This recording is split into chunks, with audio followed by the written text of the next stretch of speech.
네, 여러분 반갑습니다. 이제 제가 한 가지 질문을 드리고 이제 설교를 시작하려고 합니다. 혹시 여러분들 마음 가운데에 한 가지 생각드는 건 인생에서 가장 필요한 게 무엇이라고 생각하십니까?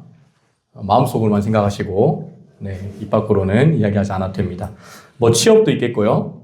뭐 돈, 건강, 아니면 뭐 관계 회복, 마음의 안정, 뭐 마음속에 떠올리는 여러 가지들이 있을 거예요. 그렇다면 과연 그것이 나의 삶에서 가장 큰 문제인가? 아니면 나의 어떠한 아픔과 상처를 가리기 위한 수단으로 이야기하고 있는 것인가? 라는 질문을 드리고 싶습니다. 오늘 읽은 본문은 이제 잘 읽어주셨는데 저희를 조금 불편하게 하는 부분들이 있어요. 사람들이 예수님을 기대해서 모였는데 어떤 걸 기대해서 모였냐면 기적을 원해서 왔어요. 병 고침을 위해서 귀신 들린 자를 고치는 것을 보고 싶어서 왔어요. 그런데 예수님은 무엇을 말하냐? 중풍병자에게 작은 자야 내 죄 사함을 받았느니라. 죄 사함을 이야기합니다.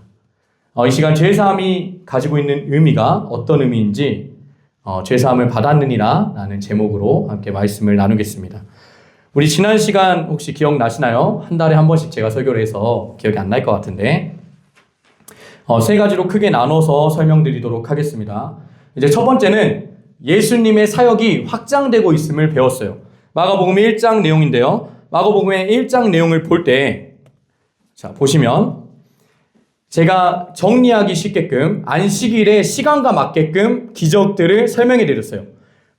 예수님께서 제자들과 안식일 날 아침에 회당에서 가르치시고 귀신을 쫓으셨고요. 그리고 안식일 날 낮에 가정에서 베드로의 장모를 치유했습니다. 근데 여기서 질문, 베드로의 장모를 치유하기 위해서 베드로의 집에 갔었나요? 아니었어요. 뭐 때문에 갔죠? 안식일 날에 식탁 교제를 하기 위해서 갔던 거였어요.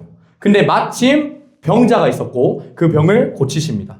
그래서 안식일이 끝나고 나서 많은 동네 사람들이 예수님의 소문을 듣고 쫓아오게 됩니다. 그래서 방 앞에 수많은 사람들이 있고 문 앞에 너무나 많은 사람들이 있었는데 예수님 어떻게 하셨냐면 그들을 다 고쳐주세요.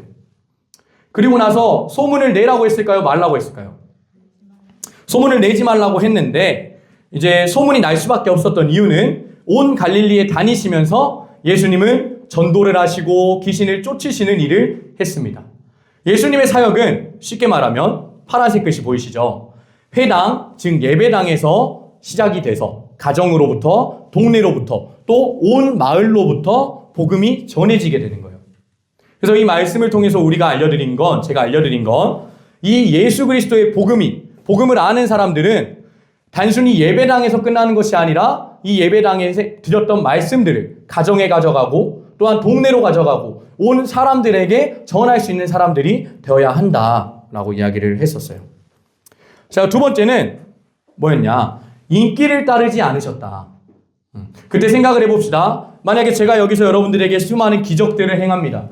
이 물을 콜라로 바꾼다든지 갑자기 불을 한 개씩 제가 끈다든지 한다면 저를 보고 싶어서 오는 사람들이 많아지겠죠. 왜냐? 놀라운 일을 행하니까. 그래서 이 많은 사람들도 예수님의 놀라운 일들을 하는 것을 보시고 많이 추종자들이 생겼을 거예요. 그리고 저 사람을 따라가야 되겠다 라는 인기를 얻게 됐을 겁니다. 근데 말씀을 보시면 이제 1장 32절인데요. 1장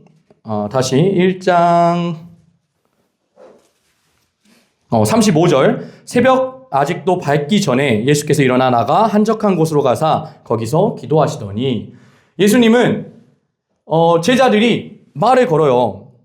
우리 38절 보면 말하죠. 37절에 모든 사람들이 주님을 찾고 있습니다. 얼른 그곳으로 가서 인기를 누립시다 라고 했지만 예수님께서는 하나님과의 관계를 유지하시고 기도를 통해서 내가 지금 할 일이 무엇인가 라는 것을 살피셨어요. 그리고 마지막 세 번째는 예수님 혼자 가셨을까요? 그렇지 않았다는 말이죠. 제자들과 함께 가자고 하십니다. 이 귀한 사역, 병자를 고치고 치유하시고 하는 이유가 뭐라고? 전도를 하기 위해서였다고.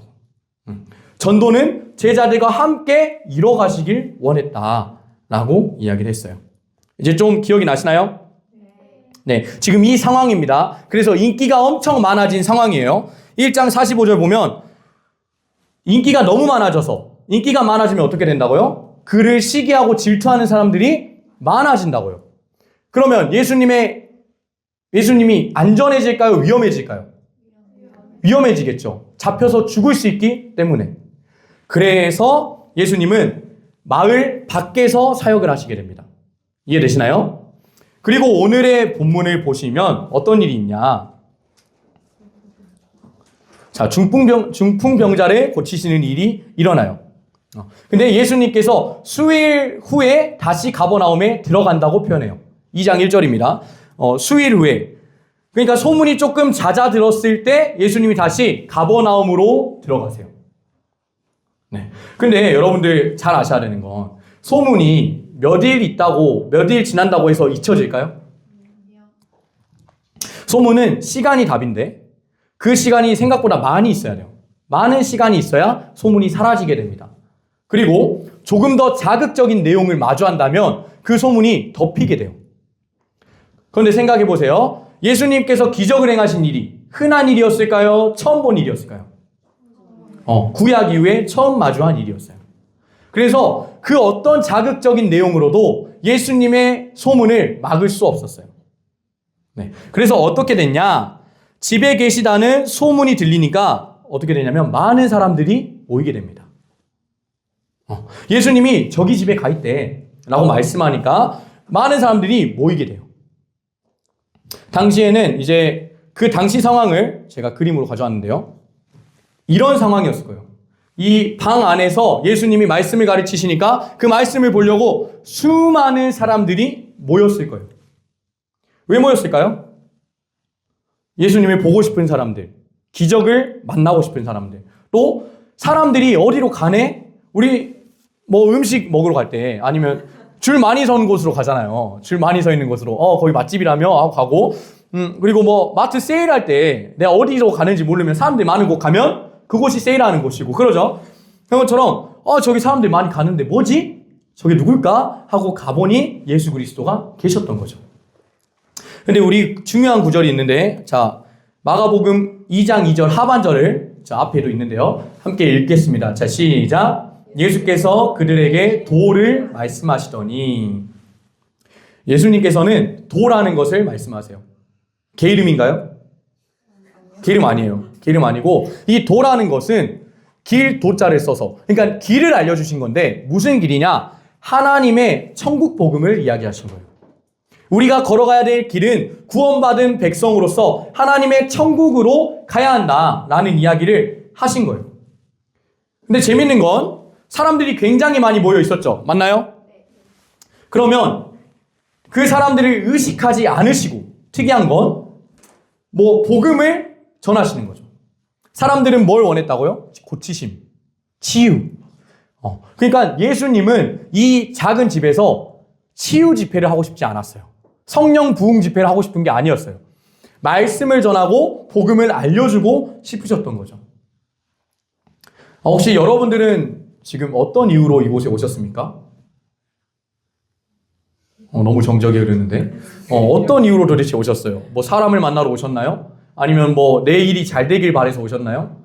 아니면 그냥 내가 답답하다고 해서 오셨나요? 예수 그리스도는 많은 사람들을 모으시고 복음을 전하세요. 그래서 우리가 이 시간 말씀이 중심이 되시길 바랍니다. 그러니까 내가 이곳에 왜 왔는지 스스로 고민해 보시고 그 마음 가운데의 답이 오늘 말씀을 통해서 찾을 수 있는 시간이 되시길 소망합니다. 자, 이제 이어서 보겠습니다. 예수님이 설교하시는 동안에 어떤 일이 일어났나요? 아까 읽었는데 중풍병자. 중풍병자가 오게 돼요. 근데 혼자서 올 수 있을까요? 우리 간호학과 또 있는데 중풍 환자는 몸이 마비가 된 이들이죠. 그래서 스스로 움직일 수 있나요? 없나요? 없어요. 그래서 우리 말씀을 보면 자 3절입니다. 자 3절 함께 읽겠습니다. 자 시작. 네 사람에게 메어가지고 예수께로 올세. 예수님이 지금 이렇게 많은 사람들 가운데에서 복음을 전하고 있는데 예수님이 있다는 소문을 듣고 한 중풍병자를 사람들이 데리고 옵니다. 네 사람이 들고 오는 거죠. 네 사람이 들고 오는데 어땠을까요? 네 사람이 왔지만 중풍병자가 누워 있었겠죠, 병상에. 그러면 사람들이 많이 있으니까 사람들을 넘어서 예수님을 볼 수 있었을까요? 없었을까요? 없었어요. 그래서 예수님을 어떻게 가까이 가지? 내가 예수님을 어떻게 만나게 할 수 있지? 고민해 보니 뭘 했죠? 지붕에 구멍을 내버립니다. 자, 근데 지붕에 구멍을 낸다는 말을 한번 생각을 해봅시다. 우리 집을 생각하시면 안 돼요, 여러분. 우리 집들을 생각하시면, 이곳을 생각하시면 구멍을 뚫을 수 있을까요? 없을까요? 없어요. 그래서 당시 집 구조에 대해서 한번 제가 이야기를 해드리려고 합니다. 되게 말로만 들어보면 지붕을 뚫는 믿음이 되게 멋있어 보이고 막 대단해 보이는데 사실 이 당시 상황을 알면 이거는 사실 무모한 도전이었고 사실 위험한 일이었어요. 자, 왜 그러냐면 자, 앞에 봐볼까요? 자, 이 당시에 기본적인 서민들이 살고 있는 집이었어요. 1층 공간은 자, 여러분들 재밌는 걸 하나 알려드릴게요. 이거 도움이 될란가 모르지만 1층은 보통 식사를 하거나 이야기를 한다든지 손님을 마주하고 또 한편에 뭐가 있어요? 가축 공간이 있어요. 그러니까 집 안에 가축 공간이 있어요. 왜냐? 가축은 나의 소유 자산이니까. 그 말은 무엇이냐? 자, 좋은 거 하나 알려드리겠습니다. 예수님이 태어나셨을 때 어디에 누우셨죠? 구유에 누우셨죠? 집 안에 있는 가축 공간에 누우신 거예요. 여관이 가득 차서 묵을 자리가 없어서 마구간에 갔다라는 말이 아니고 여기가 여관이라면 1층에도 숙소가 다 있고 2층에도 숙소가 있고 또 3층까지 숙소가 있어요. 그런데 그곳이 다 차니까 집 주인이 가축 공간밖에 없는데 그곳이라도 드릴까요? 라고 해서 그곳에 묵다가 예수 그리스도가 탄생한 거예요. 아셨죠? 그리고 2층을 보시면 잠을 자거나 창고로 쓴다든지 그런 공간이 있고 마지막 3층이 중요한데요. 이 지붕은 지금 뚫려 있어서 그런데 사실 다 가려져 있어요. 그래서 3층으로 올라갈 수 있는 방법은 밖에서 사다리를 타고만 올라가야 돼요. 근데 3층은 어떤 공간이냐? 빨래를 말린다든지 아니면 날이 너무 더울 때 날이 너무 더워요. 그러면 가축이랑 같이 살고 있죠. 그럼 냄새도 많이 나겠죠. 그래서 3층에 올라가서 우리 옷 있죠. 옷을 깔고 누워서 잠을 잤다고 해요. 그래서 이 3층은 나무 들보를 대고 그 다음 집과 볕을 엮어가지고 지붕을 얹었다고 해요. 그러면은 나무와 집과 흙이 있으니까 구멍을 내려면 낼 수 있었을까요? 없었을까요? 비교적 쉽게 낼 수 있었겠죠. 콘크리트가 아니니까. 벽돌이 아니었으니까. 그래서 이 상황을 알아야 되는 겁니다. 그러니까 구멍을 뚫는 순간 사실 집이 다 무너질 수도 있었던 거예요. 근데 왜 이런 무모한 시도를 했는가? 도대체 지붕을 뚫는다는 게 올바른 행동이었을까? 라고 생각을 해보는 거죠. 지금 이 당시 상황을 생각해 보면 굉장히 부끄러운 행동이었을 거예요. 남의 집 지붕을 뚫는다는 것이.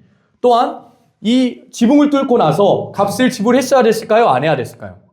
물어내야죠. 그러니까 물어내야 되는 행동이고 그리고 또 예수님을 만나러 모인 수많은 사람들이 손가락질하고 비난했을 거예요. 아니 저 사람들은 뭔데 지붕을 뚫어가지고 사람을 내려? 라는 생각들을 했겠죠. 근데 왜 이들이 지붕을 뚫고 환자를 내릴 수 있었을까?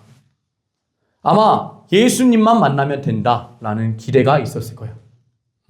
예수님에 대한 소문을 듣고 이 사람을 만나면 우리 동네 사람이 우리 친구가 내 지인이 평생을 누워서 살고 있었는데 예수님 앞에만 내가 간다면 내 수치, 모욕감, 물질적인 것 내가 감당할 수 있으니까 이 사람이 예수님 앞에만 나간다면 이 사람이 치유할 수 있을 거야. 나음받을 수 있을 거야. 라는 믿음이 있었던 거죠. 여러분들 혹시 주변에 영적 중풍병자들이 얼마나 많이 계신가요? 하나님을 믿고 싶었지만 죄책감 때문에 교회를 오지 못하는 사람, 죄인이라는 이유로 또한 교회에서 받은 상처들이 많아서 교회를 떠나버린 사람 중독이나 습관에 갇혀가지고 예배를 못 나오는 사람. 돈을 쫓고 자유를 쫓다 보니 주일날 시간을 내지 못한다는 이유로 교회를 못 나오는 사람들. 혹은 복음 자체를 아예 들을 수 없었던 사람들. 이들을 보고 우리는 그냥 지나치지 않길 바랍니다. 그들에게 다가가고 영적으로 움직이지 못하는 그 영적인 중풍병자들을 직접 데리고 오고 예수 그리스도만 만나면 끝인 거거든요. 우리 찬이 형제 맞잖아요. 예수님만 만나면 친구들 그냥 올 수 있는 거야. 맞죠? 그런 것처럼 예수 그리스도만 있다면 끝이라는 믿음. 그런 믿음을 구하시고 영적인 중풍병자들을 이곳에 나올 수 있는 지혜를 달라고 이 시간 구하시는 청년들 되시길 소망합니다. 네, 이제 본문 말씀 5절을 함께 보도록 하겠습니다. 자, 5절. 자, 함께 읽겠습니다. 자, 시작. 예수께서 그들의 믿음을 보시고 중풍병자에게 이르시되 작은 자야 내 죄 사함을 받았느리나 하시니. 자, 이 말을 듣게 되었을 때 어떤 생각이 드시나요, 여러분? 나는 병 고침을 위해서, 나는 예수님에게 얻을 이익을 위해서 왔는데 죄 사함에 대해서 이야기를 하십니다. 근데 한 가지 예수님의 멋있는 점이 전 이거라고 생각하는데요. 예수님이 말씀을 전하고 계셨어요. 근데 지붕을 뜯고 있었죠. 그러면은 무슨 소리가 났을까요? 부드득 우지직 쾅쾅 하고 있는데 예수님은 돌을 가르치고 계세요. 뭘 하든지 상관 안 하고 말씀을 가르치고 계시는 거죠. 그리고 나서 사람이 내려옵니다. 사람이 하늘에서 내려와요. 그러면은 제가 지금 말씀을 전하고 있는 하늘에 사람이 떨어지고 있어. 그러면은 당황할까요? 안 할까요? 근데 예수님 뭐라 하냐면 내려오고 있는 사람에게 작은 자야 내 죄사함을 받았느니라 라고 말하는 거예요. 굉장히 독특하고 예수님이 굉장히 멋있게 보입니다. 근데 여기서 우리가 생각할 것은 작은 자야 라는 말이에요. 이 한글로 작은 자야라고 되어 있는 게 사실 마음에 와닿지 않은데 키가 작은 걸까요? 믿음이 작은 자라고 많이 해석들을 하죠. 그죠? 그렇게 알고 있죠. 근데 사실 원어로 봤을 때 테크논이라고 해서 당시에 랍비들, 그러니까는 선생님들이 제자들을 사랑하는 호칭으로 부를 때 이 테크논 작은 자야라고 했다고 해요. 그러니까 예수님은 무례해 보일 수 있는 그 중풍병자에게 사랑하는 제자야 내가 죄사함을 받았느니라 라고 말씀하고 계신 거예요. 그런데 이 말씀을 들으면 이제 사람들은 이상하게 생각합니다. 이제 나는 사람을 고쳐주는 걸 원하고 이 중풍병자가 나음을 원해야 되는데 예수님은 네가 죄사함을 받았어 라고 말하는 거죠. 왜 그랬을까요? 예수님은 우리 저번 시간에 생각했을 때 많은 치유하심과 귀신 들린 자를 쫓아내신 것은 무엇 때문이었다? 복음을 전하기 위해서였다. 복음을 전도하기 위해서였다. 근데 그것의 핵심이 무엇이냐면 죄 사함이라는 거예요. 많은 사람을 고치는 이유, 귀신 들린 자를 쫓아내신 이유, 하나님의 말씀을 증거한 이유가 뭐냐면 우리의 죄를 사해 주시기 위해 오신 분이라는 거죠. 제가 말씀 초반에 그런 질문을 드렸죠. 여러분들이 지금 가장 필요한 게 무엇이냐? 어떤 유익을 위해서 이 자리에 오셨습니까? 여러분들이 주어진 가장 큰 문제가 나를 너무 어렵게 해서 하나님의 관계를 막아버리고 있진 않으신가요? 근데 예수님은 말씀하세요. 그 중풍병의 문제가 아니라 너가 죄 때문에 나와의 관계가 끊어진 거야. 그게 가장 중요한 거야. 그래서 너가 나음받아야 되는 가장 첫 번째는 뭐냐? 죄사함이야. 우리도 이 자리에 나오셨습니다. 우리 많은 청년들이 이 자리에 나와서 복음을 듣고 있어요. 하나님의 말씀을 듣지만 이게 무슨 말인지도 모를 것이고 아니면 이 자리가 낯선 친구들도 있을 거예요. 그런데 여기서 가장 중요한 건 예수님은 우리의 다른 어떤 것이 먼저가 아니라 죄사함을 받으라고 이야기하시는 거예요. 우리가 이 예배 가운데에 하나님의 말씀 가운데에서 죄사함을 구하시는 귀한 청년들 되시길 소망합니다. 죄사함이라는 것에 대해서 조금 더 설명을 하려고 해요. 주기도문 때 설명한 용서 기억하시나요? 기억 안 나시죠? 좋네요. 자, 용서라는 단어가 있는데 빛을 탕감하듯이 묶인 밧줄을 풀어준다라는 뜻이라고 했어요. 묶여진 것에서 자유하게 해준다는 게 용서였어요.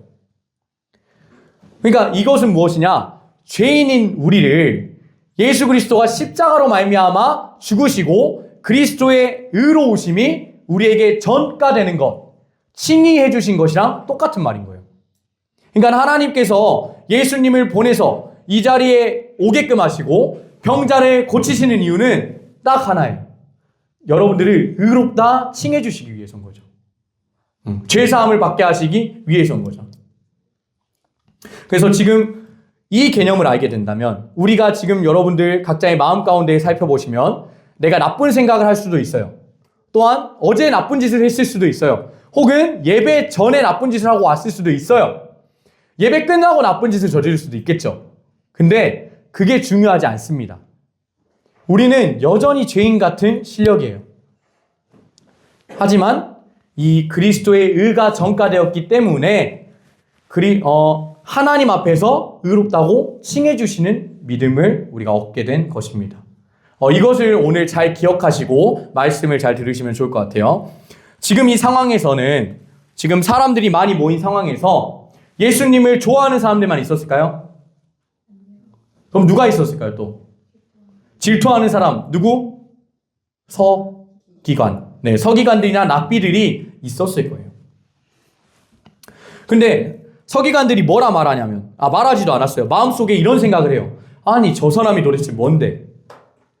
죄사함에 대해서 논하는가? 이거는 신성모독이다. 신성모독이면 죽일 죄거든요. 이 당시의 죄가. 그러니까 저 사람이 도대체 누군데 죄사함을 가지고 말하냐? 죄사함을 할 수 있는 것은 오직 하나님 한 분 외에는 없다라고 말해요. 그러면 이 당시의 서기관의 생각들이 틀린 생각인가요? 맞는 생각인가요? 맞는 생각이에요. 왜냐? 하나님 한 분 외에는 죄사함을 할 사람이 없어요. 이해되시나요? 그래서 이런 마음을 가지고 있는데 이제 예수님께서 뭐라 그러냐면 속으로 이렇게 생각하신 줄 알고. 자, 우리 마음을 잘 바라봅시다. 우리가 피곤한 마음이 가득해요. 피곤이 가득해요. 그러면 표정에서 드러날까요? 안 드러날까요? 드러나죠. 화가 많이 났습니다. 그러면은 표정에서 가만히 있는데 화가 나 보여요? 안 나 보여요? 나 보이죠? 그럼 내가 너무 기뻐. 그러면 가만히 있어도 희죽희죽거리고 있어요? 안 거리고 있어요? 희죽희죽 되죠? 그것처럼 서기관들은 하나님밖에 이걸 할 수 없는데 쟤 도대체 뭐야? 하고 불만 섞인 표정이 드러났을 거예요. 근데 외적인 증거도 있지만 내적인 요소를 생각해 보면 예수님이 도대체 이들의 마음을 어떻게 알았냐가 중요해요. 오늘 본문에서는. 중풍병자가 고쳐진 게 중요한 게 아니고 예수님이 도대체 서기관의 마음을 어떻게 알았느냐가 중요한 거죠. 이제 8절을 보시면 그들이 속에서 이렇게 생각하는 줄을 예수께서 곧 중심에 아시고. 우리 각조 한번 봐볼까요? 성경, 좋은 성경 있나요? 자, 1 다시 해가지고 1 가로 해가지고 뭐라 그러죠? 심령으로. 이 심령은 원어로 프뉴마라고 해서 성령입니다. 그러니까 예수 그리스도는 이 성령으로 그들의 마음을 알게 되신 거죠. 그러니까 영적인 능력을 행하실 수 있는 하나님이심을 지금 독자들에게 알려주고 있는 거예요. 자, 이제 예수님이 처음에 메시아적 시크릿, 그러니까 예수 그리스도가 하나님이라는 사실을 가렸었어요. 근데 지금 어떻게 됐죠? 이제 조금씩 드러내시기 시작해요. 근데 누구에게 드러내냐? 세상 사람들이 아니라 예수를 믿는 사람들에게 조금씩 드러내는 거예요. 그래서 이 구약에서 메시아를 표현할 때 뭐라 그러죠? 우리 시편 몇 편이죠? 찬양? 139편인가요? 나보다 나를 더 잘하시는 주님? 그 고백 있죠. 그것처럼 메시아를 설명할 때, 하나님을 설명할 때 구약에서는 나보다 나를 더 잘하시는 주님, 우리의 마음을 아시는 주님, 심장의 내면까지 아시는 주님이라는 고백을 해요. 즉, 사실 구약을 아는 이 서기관들이, 구약 다 외웠다고 했죠. 구약을 잘 아는 서기관들이 예수님이 가르쳤을 때 메시아라는 것을 알아야 되는데 영적으로 무지하니까 이들이 모르는 거예요. 그걸 계속 알려주고 있는 거예요.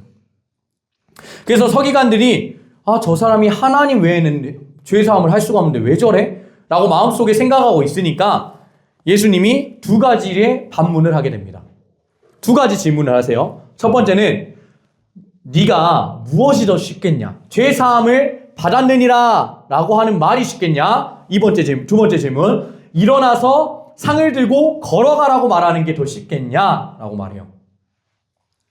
여러분들이 생각하시기에는 무엇이 더 쉬워 보이십니까?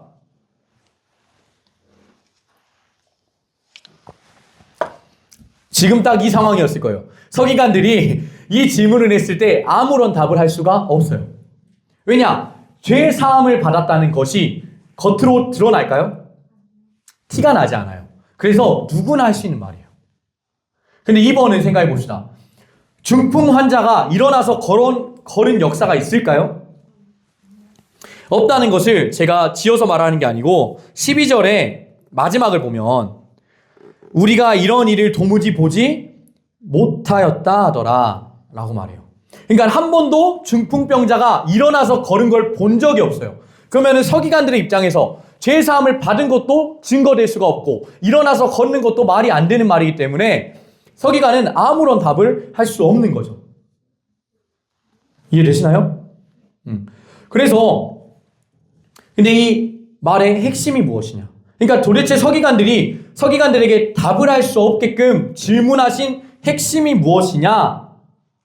라고 생각했을 때 무엇이냐면 우리 성경의 10절을 한번 읽어보겠습니다. 자, 10절, 2장 10절입니다. 자, 시작. 그러나 인자가 땅에서 죄를 사하는 권세가 있는 줄을 너희로 알게 하려 하노라. 아멘. 이 말이 좀 어려운 말이에요. 이 말이 좀 어려운 말인데 최대한 쉽게 이야기를 해보려고 합니다.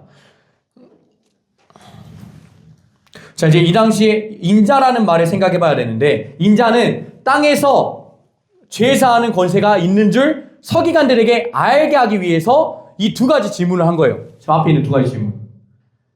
근데 인자라는 말을 들었을 때 서기관들이 무슨 생각을 했을까요? 신성모독이다. 왜요? 다니엘서를 보면 인자는 메시아라고 이야기를 해요. 근데 구약에서 인자는 메시아입니다. 근데 예수 그리스도가 말하는 인자는 무엇이냐면 칭호 같은 건데, 자, 제가 질문 하나 해드립니다. 주, 여호와, 말씀이라는 건 누구를 뜻해요? 예수 그리스도를 뜻하죠. 그러니까 주, 여호와, 말씀이라는 건 예수님의 이름이에요? 아니면 별명이에요?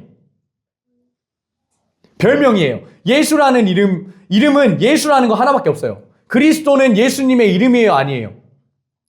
아니에요. 별명이에요. 예수 그리스도. 막달라 마리아처럼, 마리아의 지명이 붙은 것처럼 예수님의 성격과 인격이 들어있는 게 이 주, 여호와, 말씀이란 그리스도라는 거예요. 근데 이거를 떠올릴 때 예수님 바로 떠올려요? 안 떠올려요? 떠오르죠. 그래서 이걸 뭐라 하냐면 직접적인 별명이라고 해요. 쉽게 생각해서 원래는 직접 기독론적 칭호라고 하는데 말이 어렵죠. 그래서 직접적인 별명, 직관적인 별명. 근데 인자는 어떤 느낌이냐? 간접적인 별명인 거예요. 뭐냐? 예수님이 메시아의 사역을 해야 될 때 자신을 살짝 가리면서 사역을 할 때 인자라고 하는 거예요. 그러니까 여러분들이 똑같다고 생각하시면 안 되고 조금 이해되기 쉽게 비유하자면 닉네임 같은 거예요. 똑같은 표현은 아니에요. 뭐냐면 닉네임인데 내 정체가 드러나는 닉네임을 쓰는 거예요. 자, 만약에 제가 청년부에서 봉사를 해요. 아니면은 제가 마이크를 하나 기부했습니다. 근데 거기에다가 스티커를 하나 붙였어요. 예비 아빠라고 붙여놨습니다. 그러면 난지 알아요, 몰라요? 알죠? 근데 제가 지금 애기 아빠가 된다는 걸 모르는 청년들이 들었을 때 알아요, 몰라요? 모르죠. 이게 인자라는 간접적 칭호인 거예요. 그러니까 메시아라는 걸 아는 사람들은 인자라고 했을 때 이분이 메시아구나 라는 걸 아는데 서기관들의 반응처럼 인자라는 것을 모르면, 예수님이 메시아라는 것을 모르게 되면 어떤 일이 있냐? 이해되지 않는 거예요. 왜 저 사람이 하나님을 계속 사칭하지? 라고 하는 거예요. 그러니까 인자라는 표현은 예수님이 나를 가리시듯이 안 가리시는 것. 그러니까 간접 기독론적 칭호라고 하는데 이거 뭐랄까? 닉네임. 근데 닉네임이라고 생각하시면 안 돼요. 이단이 될 수 있습니다. 인자가 닉네임이라고 생각하시면 안 되고, 간접적인 하나님을 칭하는 말이다. 근데 성경에서 뒷받침을 하고 있기 때문에 우리가 예수님이라는 걸 아는 겁니다. 아셨죠? 네, 좋아요. 닉네임이라고만 생각하면 안 됩니다. 이거 이단 됩니다. 그래서 예수님이 인자라는 표현을 통해서 알려주고 싶은 것, 죄사함의 권세가 너한테 없잖아라고 했을 때, 죄사함은 너희가 말하는 유일한 한 분 하나님이 보낸 나, 인자, 예수이기 때문에 내가 죄사함을 할 수 있어. 근데 이 죄사함이 눈에 보인다고요? 안 보인다고요? 안 보이죠. 그래서 대놓고 눈에 보일 수 있는 중풍병자라는 환자를 통해서 죄사함을 눈에 보이게 하시는 거예요. 이해되세요? 그러니까 죄사함은 그것과 같다. 한 번도 일어날 수 없었던 여러분들이, 한 번도 하나님을 알지 못했던 여러분들이 예수님의 은혜를 입으면 갑자기 말씀이 재밌고요. 기도가 되고요. 찬양이 뜨거워지고요. 막 기뻐요. 근데 그게 무엇 때문이냐? 죄사함 때문에 그런다. 그러니까 중풍병자가 평생을 누워있다가 걸을 수 있는 건 내가 죄사함을 했기 때문이야 라는 것을 중의적으로 표현하고 있는 거예요. 이해됐나요? 네, 좋아요. 그래서 우리는 때로는 내 상황이 너무 크니까, 내가 너무 힘드니까 그 상황이 해결되기만 바래요. 그런데 진정한 문제는 죄라는 것이죠. 죄로 인해서 하나님과의 관계가 끊어졌기 때문에 우리가 어렵고 힘들다는 사실을 아시길 바랍니다. 그래서 그런 우리들에게 예수님이 죄를 사하여 줄 것이다 라고 말씀하시면서 우리에게 참된 기쁨과 자유를 주실 거예요. 우리가 하나님과 보다 가까워지는 것을 소망하시길 축복합니다. 네, 이제 얼마 남지 않았어요. 자, 마가복음 2장 11절을 보겠습니다. 11절, 12절을 볼 건데, 자, 마가복음 2장 11절 앞에 있는데요. 함께 읽겠습니다. 자, 시작. 내가 내게 이르노니. 자, 11절에서 여러분들 센스가 있을 거라 생각합니다. 세 가지의 동사가 나옵니다. 무엇이 나오죠? 아멘. 자, 일어나 가지고 가라. 이 세 가지가 나와요. 이 세 가지. 어떻게 하셨나요? 자, 내게 이르니 일어나 가지고 가라 라고 말해요. 이게 누구한테 말할까요? 서기관들? 중풍 환자들. 중풍 환자에게 이야기하는 거예요. 근데 예수님의 은혜를 알 수 있는 것은, 잘 생각해 봅시다. 중풍 환자는 평생을 누워 있었어요. 손을 움직일 수 있었나요? 없었나요? 발을 움직일 수 있었나요? 없었나요? 자신의 의지대로 어딘가를 갈 수 없는 존재였어요. 근데 예수님께서 죄를 사하여 주시고 병을 고쳤을 때 무엇을 말하냐면, 네가 그토록 쓸모없었던 네 손으로 네 상을 가지고 가라.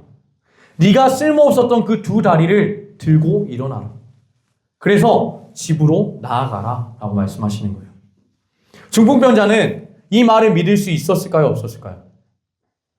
사실 없죠. 내 손에 힘이 들어간 적이 없고 내 발에 힘이 들어간 적이 없는데 예수님께서는 너무나 당연하게 말씀하세요. 그 힘없던 다리로 일어나 걸어가. 그 힘없던 손으로 네가 누워있던 상을 들고 가 라고 말씀하시는 거죠. 근데 이 사람이 고쳐진 것을 사실 예수님 옆에다가 어깨동무 해가지고 사역을 계속하면서 말씀을 하면서 내가 이런 존재야. 나 이렇게 사람도 고쳐. 라고 했다면 좀 더 예수님을 잘 믿지 않았을까요? 사실? 그렇죠. 근데 예수님은 그 기적을 행했던 그 환자가 병풍같이 사용되지 않기를 원했어요. 나병 환자를 기억해 볼까요? 몸에 잔뜩 썩은 병이 나는 나병 환자를 고치시고 일어나 가라고 말씀하세요. 그 말은 즉 병 고치는 능력을 알려주시는 것이 아니라 내가 권능이 있다고 자랑하고 싶은 것이 아니라 예수님은 복음 때문에 이 일들을 행하시는 거예요. 내가 메시아라는 것을 알려주고 싶은 거예요. 나를 통해서 유일하게 죄사함을 받을 수 있다는 걸 알려주는 거예요. 그러니까 일어나 걸어가라고 말하는 거죠. 이제 일어나 걸어가는 모습들을 보니까 우리 12절인데요. 모든 사람들이 어떻게 되나요? 모든 사람들 앞에 자신의 상을 들고 기뻐 뛰어서 나갑니다. 그러니까 모든 사람들은 놀랍니다. 그리고 하나님께 영광을 돌려요. 자, 우리 마가복음 기억나시는지 모르겠는데, 제가 누가복음이라고 썼지만 마가복음입니다. 마가복음 1장 22절 함께 읽겠습니다. 자, 시작.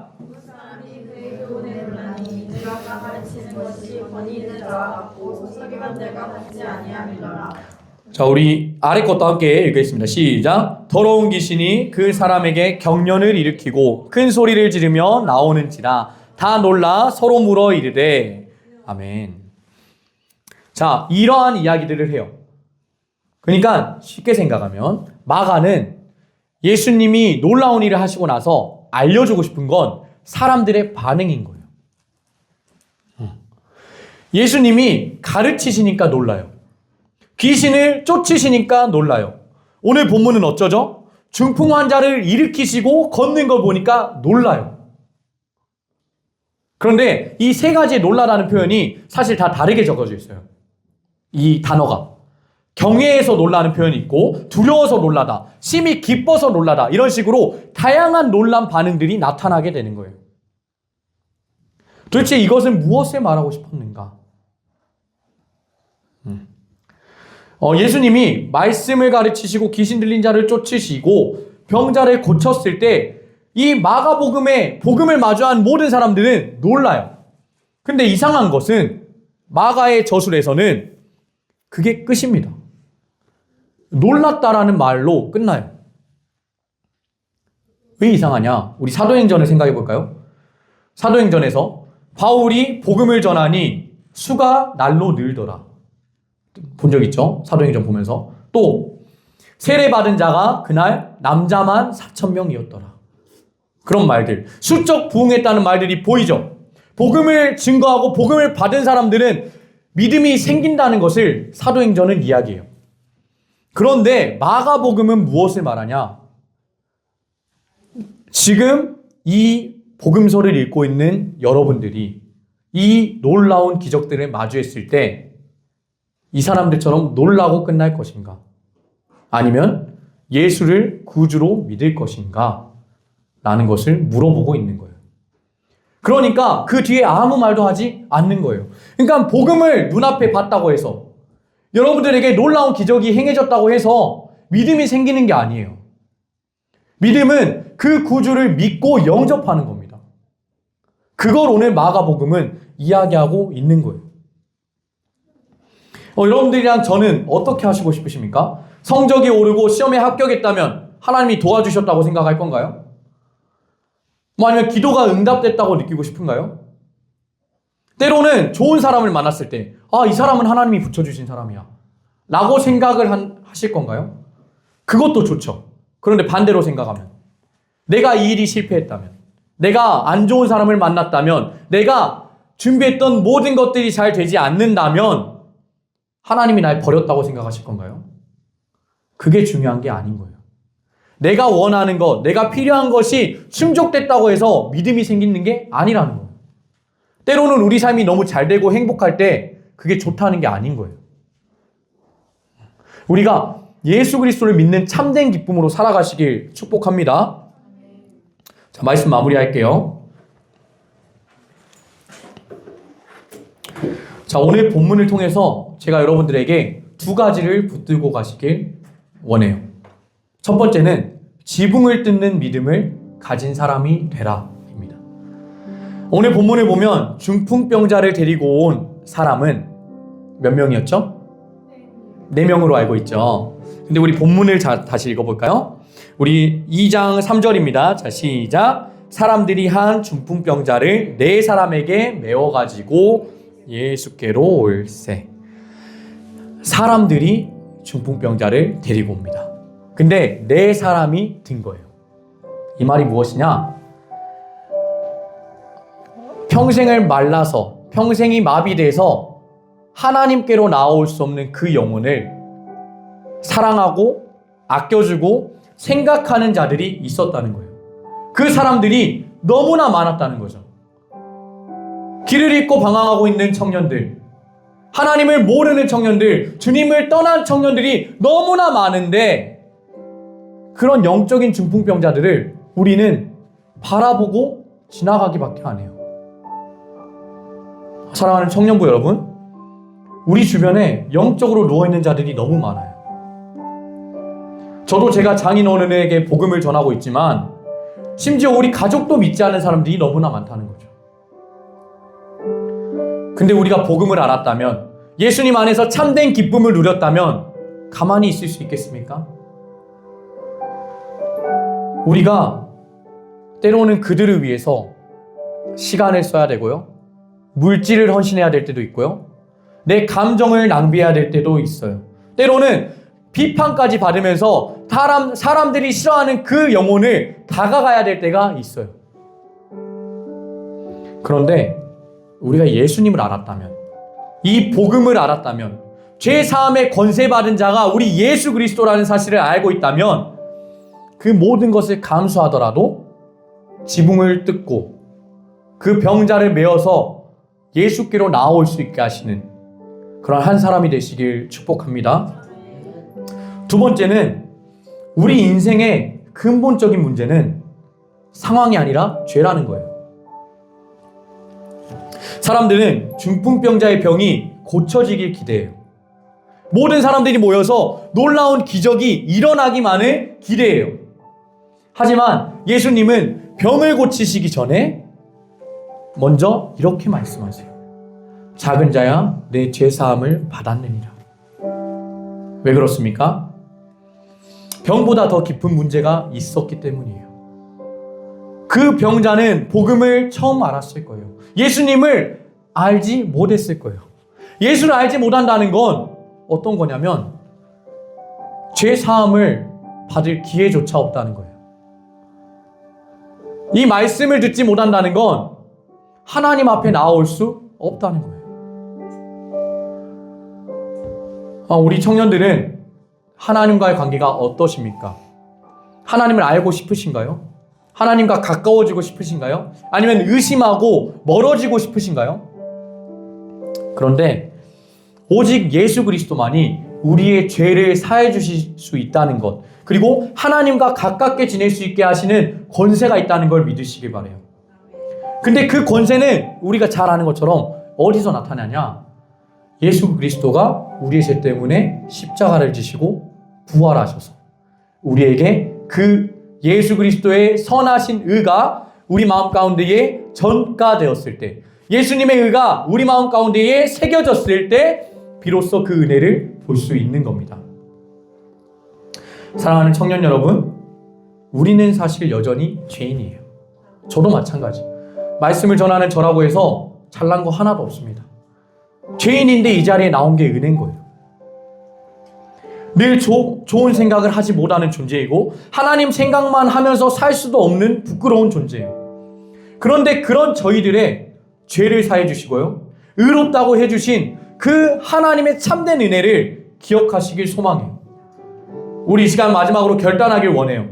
주님, 저희 인생의 모든 문제가 커지는 것이 아니라 하나님의 복음을 붙들고 살 수 있게 도와주옵소서. 내가 외면하던 영혼들을 다시 볼 수 있게 인도하여 주시옵소서. 그 영혼들이 주님을 만나게 도와주시옵소서. 그리고 내가 지혜가 없으니 주님, 그 지혜를 주셔서 한 영혼을 품고 영적으로 누워있는 중풍병자들을 데리고 참된 진리이시고 우리의 소망 되신 예수 그리스도께 나올 수 있게 하는 것, 그것을 구하며 결단하시는 건 어떠신가요? 오늘 말씀을 통해서 예수님은 문제 해결을 위해 오신 분이 아니라는 것을 오늘 배웁니다. 하나님은 우리에게 해결사 같은 분이 아니세요. 하나님은 우리의 아빠 아버지 되시는 존재이세요. 죄인인 우리를 살리기 위해서 이 땅 가운데에 하나님이 우리의 더러운 육신의 몸을 입고 오신 분이라는 거죠. 우리가 이 사랑을 받고 이 은혜를 기억해서 다른 사람들에게 하나님의 은혜를 전하고 그 은혜를 품고 사람들을 복음의 자리로 이끌 수 있는 귀한 한 영혼 되시길 주님의 이름으로 축복합니다.